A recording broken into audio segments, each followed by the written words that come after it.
The Southern African Development Community (SADC) Summit convenes.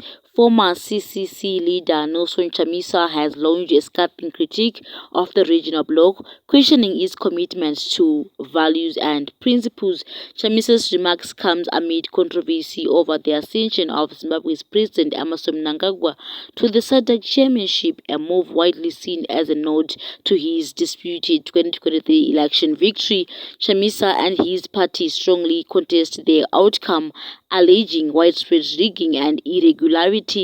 With the SADC summit underway, Chamisa asked repeatedly, "Is it a community of values or a union of vices? Do we uphold set guidelines and agreed ethical standards?" He asserted that a SADC without standards, values and principles is irrelevant, outmoded, dead and defunct.